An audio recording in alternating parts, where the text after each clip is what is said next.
In this video, I'm going to show you exactly how to set up a campaign from scratch when working with a small budget on Google Ads. The goal here is to be able to test efficiently and actually learn what works. Before we build anything in your ads account, I'd like you to first understand this. If you're working with a small budget, your biggest risk isn't picking the wrong keyword. It's data fragmentation. When you have too many campaigns or too many ad groups, what happens is your budget is forced to get split across multiple different variables. That slows learning and wastes spend. So instead of trying to cover everything, we're going to do the opposite and consolidate to learn more quickly. Let's actually build this out now in your ads account. The first thing we're going to do is click Create in the top left-hand corner and then select New Campaign. You're going to choose your goal, or if you want full control, press Create Without Guidance. We're then going to scroll down to Select Campaign Type and click Search, add in your business's URL, and then we're going to think about bidding strategy. Now, for bidding, we do not have any conversion data and we're working with a small budget. So my recommendation is to not jump into smart bidding just yet.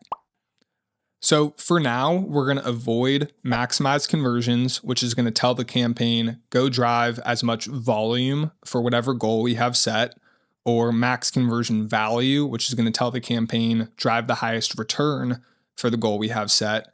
We're going to start with clicks or maximize clicks. Why? Because right now the goal is simple, get traffic and generate data. We can always switch to a conversion-based bidding strategy later, once we're feeling confident in the initial performance insights in our ad structure. We're then going to deselect Search Partner Network and Display Partner Network. This essentially is expanded reach from your core search campaign, and it can be really impactful, but when we're working with a smaller budget without a qualified conversion goal to bid towards, it can drive a lot of low quality traffic. On this page is also where you'll set your location targeting and any relevant ad scheduling to align with the time in which your business actually operates. We'll hit next and we'll see an option for AI Max expanded reach. And we're just going to click by that. PMax, Broad Match, AI Max, all of these can be really valuable and powerful tools for your account. But the success of those AI first structures is entirely dependent on the quality of your conversion goals. If you have qualified goals to bid towards, you'll see good outcomes. If you don't, you won't. Now, this is the most important part of the whole video and where I see so many SMB advertisers working with limited budgets get it wrong. Instead of creating a bunch of different ad groups, we're going to keep this extremely tight. 1 to 2 ad groups max with no more than 5 to 7 keywords per ad group. That's it. Use phrase match only and not broad match right away, because with a small budget, broad match can introduce too much noise early on. We want controlled testing, relevant traffic, and faster learning. And that is the whole point with this structure. With too many ad groups and too many keywords, your limited budget is forced to test across all of these different variables. So by narrowing the focus, we can drive more learnings across a smaller subset of terms, ads, and more.